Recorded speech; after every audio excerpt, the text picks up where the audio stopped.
So now let's talk about probability distribution. Before we do that, though, we need to talk about random variables. So a random variable is a numerical measurement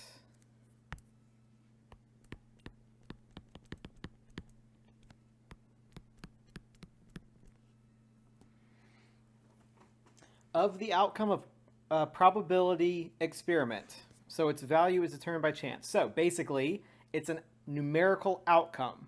That's a good way to think about it. A numerical outcome.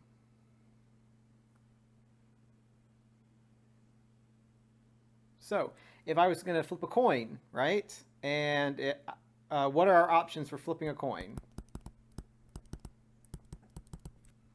Heads and tails. So are those random variables? No, right? Because these aren't numbers. It's just heads and tails. Now, what if I say the number of heads out of 10 flips? Right? So we flip a coin 10 times, flip a coin 10 more times, flip a coin 10 more times, and we count how many heads there are. Is that a random variable? Yeah, right? That will be a number. It could be 0, which is probably unlikely. You could have 1 heads, 2 heads, all the way up to 10 heads, potentially. Which, again, unlikely. All right. And since they are numerical outcomes, that means that they are quantitative data. And what do we say about quantitative data? We can split them up into discrete and continuous. So that's from our chapter 1 stuff, right? Early on in the semester. So remember, a discrete random variable is the same as a discrete data value, which is it is found by counting. Continuous data is found by measuring.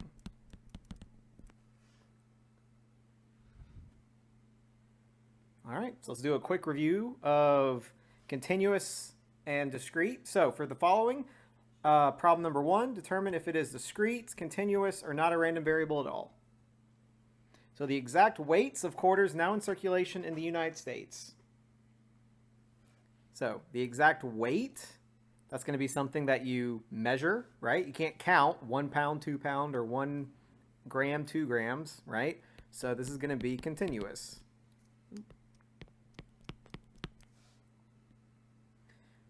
Part B, the number of tosses of quarters required to get heads. So the number of tosses, right? So you flip it once, flip it twice, flip it 3 times, 4 times. You just keep going until you get heads. So this is something that we'll be counting, right? So this will be discrete. Responses to the survey question, did you smoke at least 1 cigarette in the last week? So is that continuous, discrete, or not a random variable? So some people might think it's discrete, right? Because you would count how many cigarettes you would get. But what is the actual answer? What is the actual outcome to this survey question? Did you smoke at least 1 cigarette in the last week? The answer is either going to be yes or no, right? Or maybe mind your business. But either way, none of these are numbers. So for this question itself, it's not a random variable.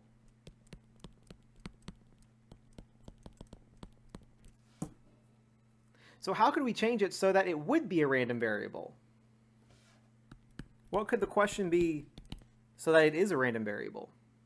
Well, maybe just how many cigarettes did you smoke, right?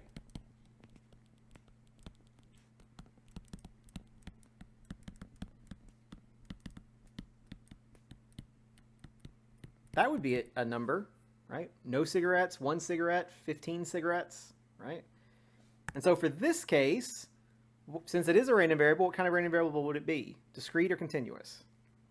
So again, something that we're just going to be counting, so it would be discrete.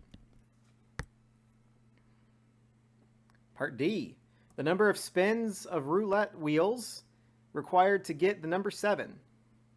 So again, pretty self-explanatory. So this is something we're going to count, so discrete. The exact foot lengths of humans. So foot lengths, something you'd measure, so that would be continuous. Eye colors of humans on commercial air flights. So eye colors isn't a number, so this is not a random variable.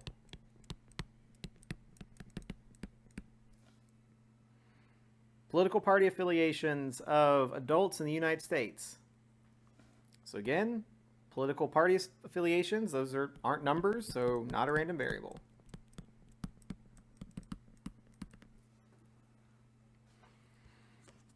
Okay, so hopefully differences between these are going to be easy.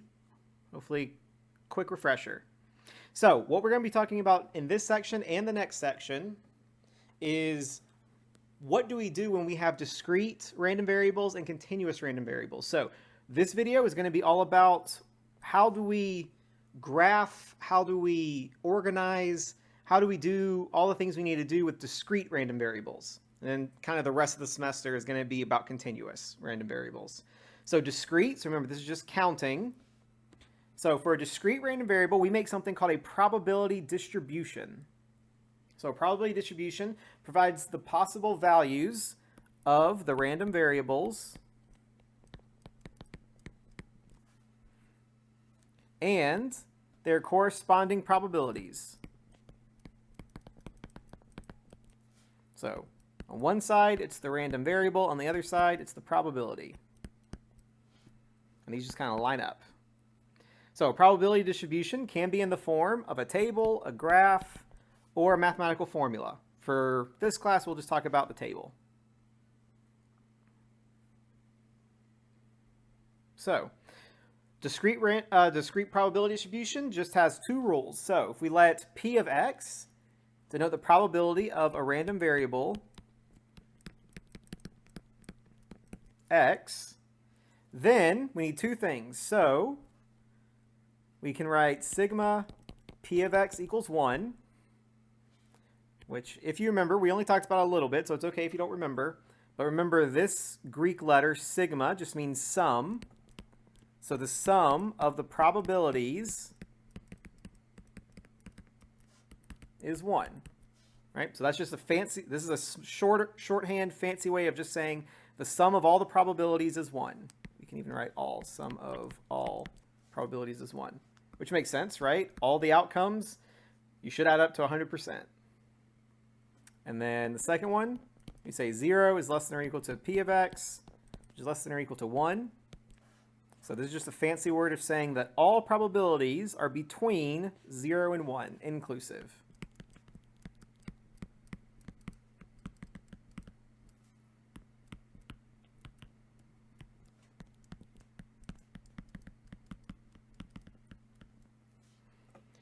So as long as you know the words and the ideas behind these two rules, I don't care if you know the symbols. I just gave you the symbols because the homework may use them, and I just want to make sure you're familiar with it. All right. So hold on a second. A table where the probabilities have to add up to 1 and all the probabilities have to be between 0 and 1. Does that sound familiar? So this is actually something we talked about at the very beginning of the semester, which is the probability models. And actually, all probability distributions are probability models, so we've actually already kind of talked about this. The only difference is that our x value, the outcomes, they have to be random variables. So they have to be numbers. That's the only difference with a probability distribution and a probability model. Probability model just needs to have the two rules. Probability distribution needs to have the two rules and the fact that all your outcomes are numbers. But yeah, we basically already kind of talked about this. So problem number 2 on your word problem handout. So let's determine whether the following tables are probability distribution. So part A, Ted uses the pickup line to hit on women. Do you have diarrhea? Because you just blew me away. Still such a great line. I love it. So the random variable x is the number of girls Ted approaches before encountering one who reacts positively. So is this a probability distribution? Well, all the probabilities are between 0 and 1, so that's all good, right? So the second one is okay. Now let's look at the first one. If we add all these up, do we get 1? So 0.001, 0.02, 0.105, 0.233, 0.242. Nope, I did something wrong. All right, let's do it again.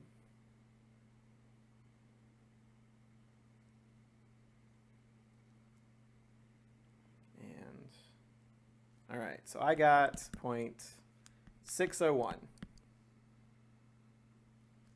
That is definitely not 1. So since they don't add up to 1, it is not a probability. It is not a probability distribution. So no, because the sum isn't 1.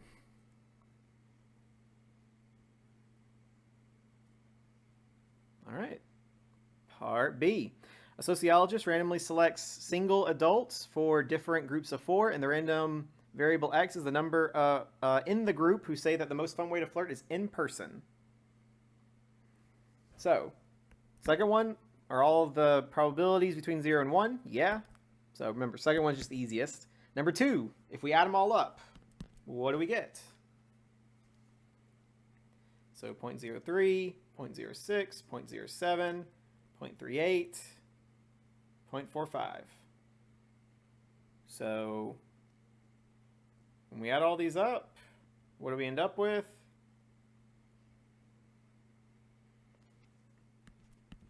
.99. Well, that's not equal to 1, so do we have a probability distribution? Yeah, we do. Remember, this is close enough. Right? Remember, this is just called a rounding error. If it's 1 decimal away from 1, it's okay. So yeah, this is a probability distribution. And this is showing me the work, right? So it's showing me all of them are between 0 and 1, showing me you added them all up, close enough. So we can even write, because a sum of 0.99 is close enough to 1.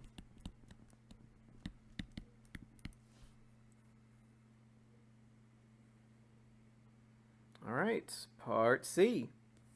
In a Microsoft Instant Messaging survey, respondents were asked to choose the most fun way to flirt, and the accompanying data is based on the results. So, all the probabilities are between 0 and 1. Let's add them all up. If we add these up, what do we get? We get 1. So, is this a probability distribution? No, it's not. I tricked you. Maybe. Hopefully not. So why is this not a probability distribution? What was the difference between a probability distribution and a probability model? So remember, for a probability distribution, the outcomes have to be random variables, right? They have to be numbers. And since the outcomes aren't numbers, or they aren't random variables, this is not a probability distribution. It's a probability model. So it is a model, probability model, but it's not a probability distribution because that deals with discrete random variables. All right. The graphs of the discrete probability distributions. So you don't really have to worry too much about being able to make these, but you should be able to like notice them. So the probability histogram, it's just very similar to the relative frequency histogram. So the vertical scale shows the probabilities. Right, so we can see that the probability of 8, probability of histogram for the number of jurors among 8, so the probability that 8 jurors are Mexican American is about what, 0.14 maybe. You can see the probability of 10 is going to be about 0.28 maybe. Yeah. All right. So we can also use a graph to describe a probability distribution using vertical lines above each value. And these heights are just going to be representing the probability. So it's very similar to what we just saw, right? But instead of bars, it's just lines, right? So essentially, if we had the bars, the histograms, it would just extend out here.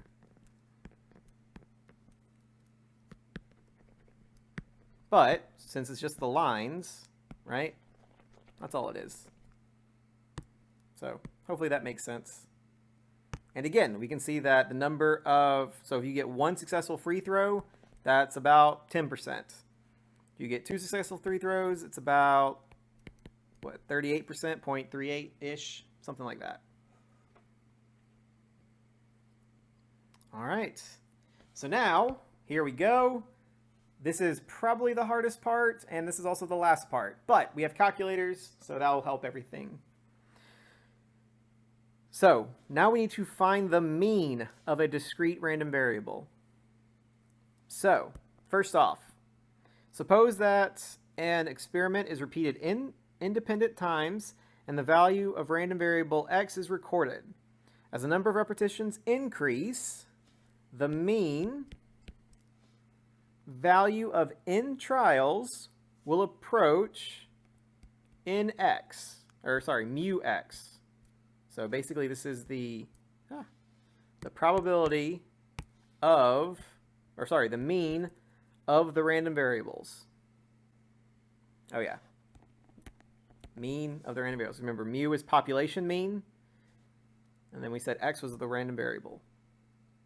So because the mean of the random variable represents what we would expect to happen, we also call this the expected value. And we typically write it as E of x, E parentheses x. So the interpretation of the expected value is the same as the mean. So we'll talk a little bit more about what that means right now, or when we start doing some examples. All right, so let's find the mean, the standard deviation, and the variance for the following probability distributions. So what is the expected value for the number out of 4 who say that in person was the most fun way to flirt? And we're using our probability distribution from problem 2b. So we have our list and we have our probability. So let's just think about mean. How could we figure out what the mean is? Well, some people might say that we would just add up all the x's and divide by 5. There's 5 x's, right? Just add them up, divide by 5. But don't you see over here that the probabilities aren't equal, right? So we're trying to find the expected value, right? We're trying to find the mean of the most fun way to flirt. So this is the values that we're trying to find the mean of. But this tells you the probability of each. And if you look at the probabilities, doesn't it make more sense? So if we just add them all up and divide by 5, right? So that'd be 10 divided by 5, which is 2. So if we did it that way, the mean would be 2. But if you notice, right? Isn't it more likely that the probability would be somewhere between 3 and 4, right? If you look at the probability of 3 and 4, these are much bigger than the 0 through 2. So it would actually make way more sense that it should be somewhere between 3 and 4. Hopefully this makes sense. So basically what we're going to do is we're just going to, here's my thing for it, right? If you are given a list, if you're given one list, use one list. If you're given 2 lists, typically you're going to use 2 lists. Right? So we have 2 lists, a list of variables and a list of probabilities. So we want to make sure to type 1 into L1 and 1 into L2. And the important thing, typically for L1, this is going to be your actual data.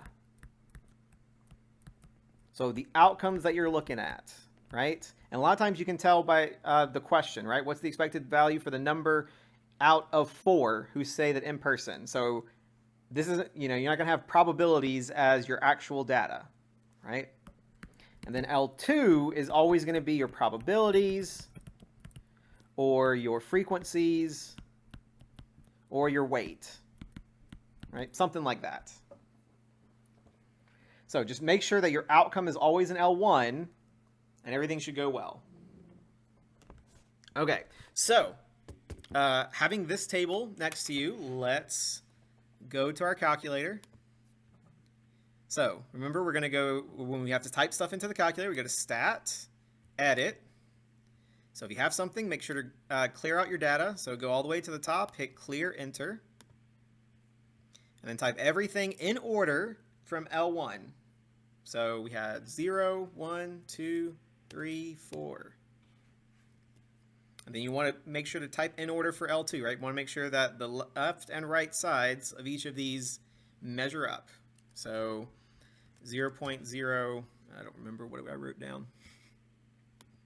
So 0.03, 0.06, 0.07, 0.38, 0.45, yeah. Oh, 0.45. All right. Definitely make sure to double check. Make sure everything is okay. All right, so since it's asking for the mean, standard deviation, and variance, we're going to use 1var stats. Yeah, so 1var stats is also going to be extremely helpful for this section as well. So 1var stats, we go to Stat, over to Calc, enter into 1var stats. And again, if you can't really see what I'm doing, right here, there's the history. So this is typing every word and everything that I'm typing. So if you didn't catch something, feel free to look at that. So now, do we have one list or two lists? We have two lists. So since we have two lists, we have to tell the calculator we're doing two lists. Now, if you just go down and hit calculate, you're not going to do anything. It's going to give you 2 again, right? We can actually look at that. If we just hit calculate, it gives us the mean of 2, which we already said was wrong. It should be somewhere between 3 and 4. Probably. Should definitely be more than 2. So since we have two lists, we need to make sure to type two lists. So list is L1, the freak list is L2, and that's why I said the data is in L1. So that way you don't have to really worry about it. Remember, the way you can do that is second 2 for L2, second 1 for L1. All right, then you hit calculate. So we can see that our mean is 3.171717, so you can just round that to 3.2, right? So the mean is 3.2, and the way we would write that, we would write the mean of x is 3.2. I'm not really going to be super picky with this, so if you just wrote mean, that's fine too. All right, now we need standard deviation. So standard deviation is going to be the standard deviation of x. Or again, you can just write population standard deviation. So we can see that there, remember we always said we use SX, except the one time we don't. This is the time that we don't, right? When you have probability distributions, you won't have anything for SX, which is good. You're not supposed to have anything for SX. So then you look at sigma x, because we're actually dealing with populations. So this is the only time you use sigma x for the standard deviation. It's when you don't have an SX. And if you see, we can round that to 1.0.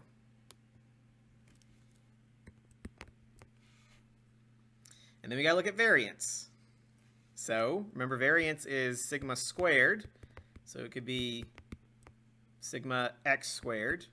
And so is it just gonna be 1? Do we do 1.0 squared? No, remember, we have to write the entire thing. So we write 1.00544389.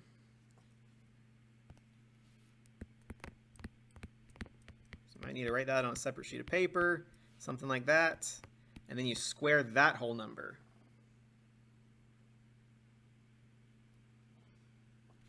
And when we square that, we do actually end up with 1.0. So that ended up being okay. But obviously, if we went to 2 decimals, this would have been 1.00.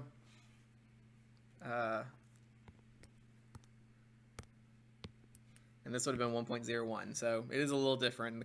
And the homework, sometimes it super matters. All right.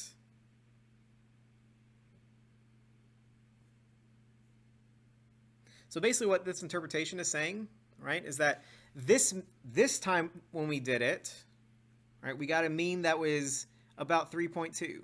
The next time we get it, we might have a different mean. Another time we do it, we might have another mean. But the more times we do it, the closer we're going to get to the actual mean. So this is kind of like the law of large numbers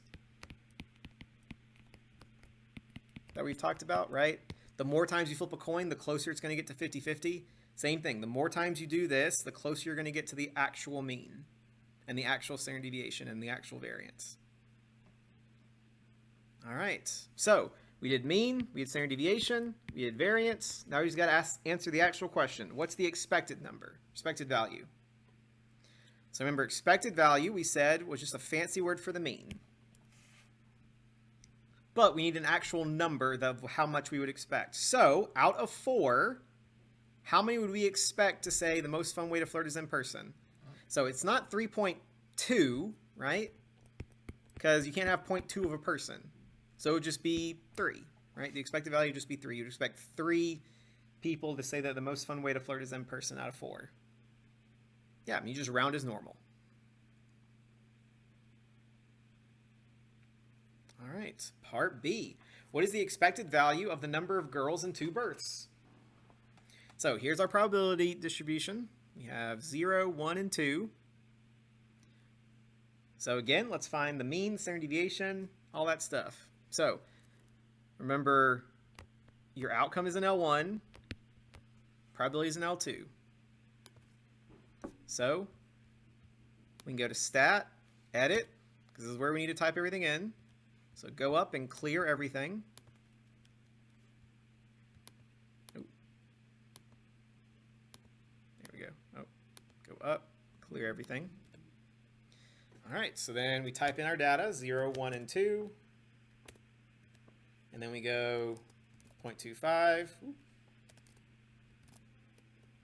5, there we go. 0.5, and then 0.25 again. Then we go to Stat, over to Calc. Did you put in 2 lists or 1 list? 2 lists, so we're good there. And then hit Calculate. So the mean is going to be 1. We would expect 1, which makes sense, right? Out of 2 births, on average, you should have 1 girl. So the mean is 1. The standard deviation is 0.7. And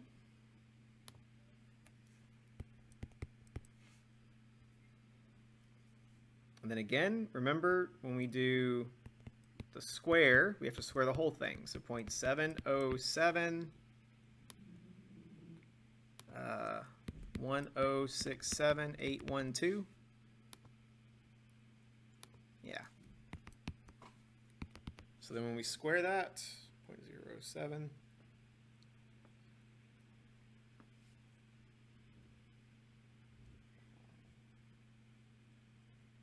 I didn't do something right. 707.6.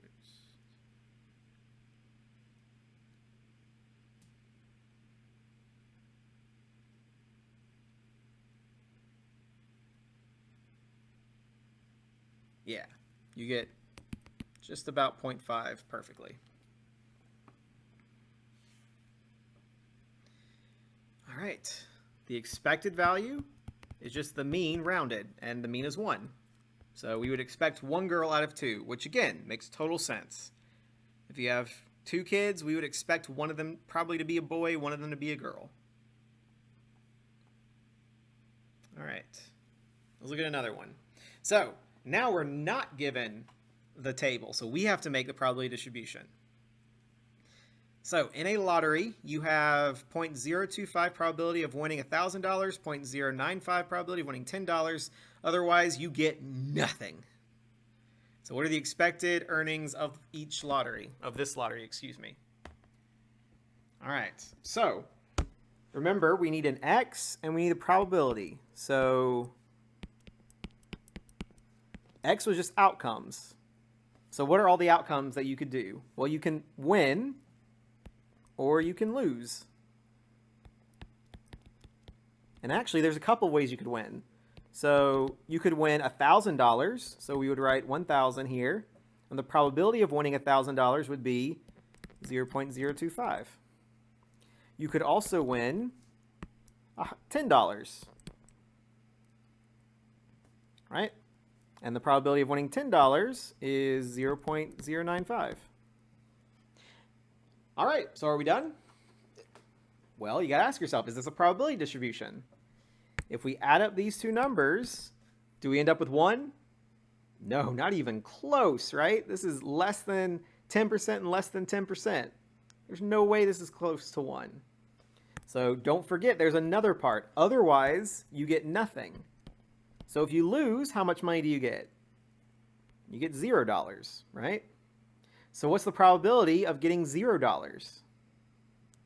Well, we can just take 1, subtract 0.025, and subtract 0.095, right? That should give us the remainder. So subtract these from 100%, as it were. And when we do that, you should see that we get 0.88. All right, so now we have our probability distribution. We have our L1, we have our L2, so we just gotta type it in.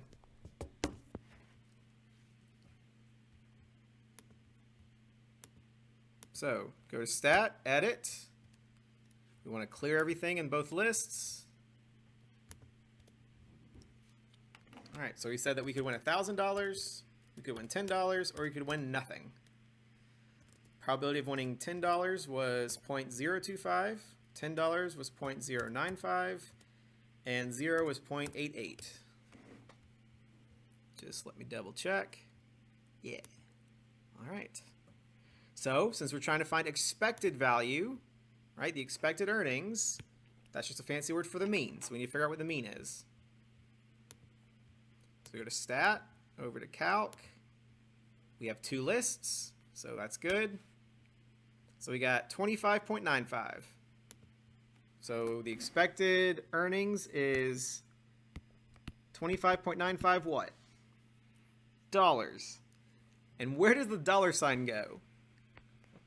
So I see this a lot, and I think it's just because the way we text, it kind of sounds like it should go $25.95, but that is not where the dollar sign goes, right? The dollar sign goes in the front end.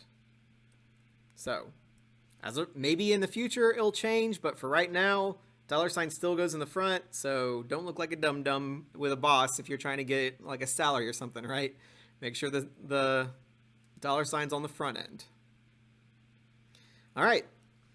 However, in this case, we never said how much a lottery ticket costs. So this is just if you get free lottery tickets, you could win $25.95. But that's not realistic because it costs money. So if a ticket costs $5, what would be your expected profit? Well, if you earn $25.95, but it costs you $5, right? Then you've profited $20.95, right? All right. Now what if a ticket costs $30? What's your expected profit? So it's the exact same thing. If we earned $25.95, but it cost us $30, right? Did you earn money or lose money? You lost money. So we should be getting a negative number, right? You shouldn't get a positive number. It's not always big number minus small number. In this case, if the ticket costs you $30, but you're only getting $25 back, right? You've lost money. So the expected profit, we would just say, is negative $4.05. Or you could say the expected loss is $4.05. Two different ways of saying it. All right. 2 more problems, and then we will be done with this lesson.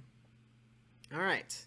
So for this class, homework is worth 20%, exams are worth 70%, and the final exam is worth 10%. So some classes, final exam is worth 10%. Sometimes quizzes are worth 10%. So we'll just do the old, one of the ways that I've done class, and this is how it worked.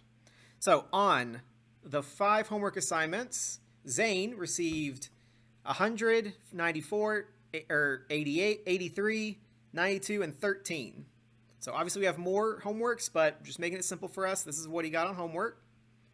On the 4 exams, he received an 85, 89, 96, and 88. And then lastly, he received a 95 on the final exam. So what is his course average? So average, remember, is another word for mean. So we need to figure out what is a probability distribution. So we need an x, and we need a p of x. We need a probability. So what was x? Remember, x was a random variable. This was a numerical outcome. So what are the outcomes for the grades? So ultimately, at the end of the day, we have homework, we have exams, and we have final exam. So homework, exams, final exam. And we have how much each of these are worth percentage-wise, right? Homework is 0.20, exams is 0.70, and the final exam is 0.10. Well, we know what the final exam is, right? That's just 95. So we can either write 0.95 or just 95. However, we don't know what the homework average and the exam average is yet. So how can you figure out what the homework average is? You can just add them all up, right? And divide by 5. So 100 plus 94 plus 83 plus 92 plus 13. Add them all up. Divide by 5. And what do we get?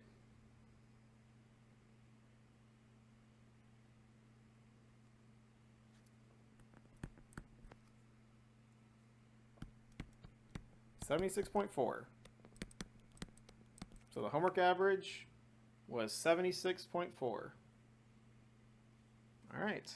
And then we just do the same thing with the 4 exams, right? Add them all up, divide by 4. And when you do that, you should end up with an exam average of 89.5. So, once again, we have our probability distribution. And so again, it might be helpful to have this first column, right? Just have the outcome column, figure out what are all the outcomes, and then put numbers to them. All right, so once again, trying to find average, so we go to our calculator, stat enter, that's where we type in everything. Need to clear out our list, so clear enter, clear enter. All right, so we said the homework was 76.4, the exams was 89.5, and final exam was 95. All right, 0.2 for homework, 0.7 for exams, and 0.1 for final. So we go to stat, over to calc, 1var stats. We have 2 lists, so we're good there. Calculate. So the average is an 87.43.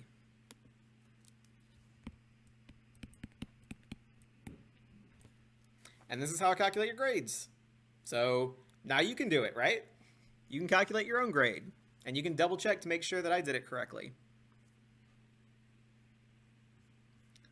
All right, last one. So you may see something like this. It's a little different. It's not talking about probability. So this is what we would call a weighted mean, but it works the exact same way. So her first 4 semesters, or her first semester of college, Jasmine took 5 classes. Her final grades, along with the number of credits for this course, were A for 3 credits, A for 3 credits, B for 3 credits, C for 3 credits, and F for 1 credit. So the grading scale gives you these points for the grades. So there's 4 points for an A, 3 points for a B, 2 points for a C, 1 point for a D, 0 points for an F. And this is always true when it comes to GPAs. Now, if there's a plus or minus, that might be a little different, but if there's just the solid grades like this, that's how it always is. A is 4, F is 0, and it goes down like that. So let's compute her GPA. All right, so again, first column, let's just talk about the outcomes.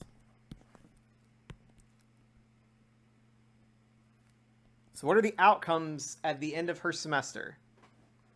Well, that would be her grades, right? So the outcomes of her grades would be she got an A and another A, a B, a C, and an F.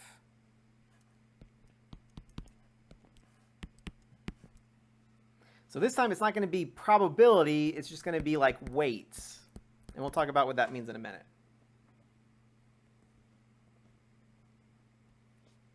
Okay, so what is the numerical outcome for these grades? What is the numerical outcome for these grades? So there are numbers right here, and there are numbers here. So how do we know which one's which? Well, the grading system assigns points to these grades. So these are the numerical outcomes for each number, or for each letter grade, right? So an A is worth 4 points. An A is worth 4 points, a B is worth 3, a C is worth 2, F is 0. So the weights in this case are the credits. And essentially how you can think about this is if you have a 3-credit class, so that could be like a math class for instance, and you get an A, that's essentially saying you got 3 A's. If you took a lab class, a biology class, and that was a 4-credit class, and you got an A, essentially what you're saying is you got 4 A's. As opposed to, for instance, in this 1-credit class, so that could be like a PE class, maybe. So in this PE class, she got an F, but that's only 1 F, right? So that's typically why physical education classes don't count as much as like a math or science or literature course, right? Because essentially for a literature course, you'd have 3 A's. Or for, a lab course, you'd have 4. But for just a, like a swimming class or something, that would just be 1 credit. So that's what the credits mean. It's essentially telling you how many of each you're getting. And that's why it's kind of like a probability, right? It's telling you how often they're occurring. So the frequency, the weights, if you remember back, I said that's what the second list will always be. Yeah, so credits, the first one, that first 4 was worth 3 credits. The second one was worth 4 credits. The B was worth 3 credits. The C was worth 3 credits. And the F was worth 1 credit. And this is how it will always be. So the grading system, the actual points will go in your L1 because that's your values. The credits will go in L2. So grade point average, you're finding the mean. So once again, go to Stat, Edit. We delete both lists. All right. So she got an A, which was a 4, a 3, 2, 0. And then she got 3 credits, 4, 3, 3, 1. So we go to remember, going to Stat, over to Calc, 1 var stats. We have 2 lists, so we're good there. When we calculate it, we end up with 3.071 blah, blah, blah, blah, blah, right? GPA is always 2 decimals. So grade point average, or GPA, is 3.07. So now you can actually figure out what your GPA is now too. You go to your transcript and make sure your GPA is correct. This is how they figured it out. All right, and that's it. So as always, if you have any questions, let me know. Otherwise, have a wonderful day.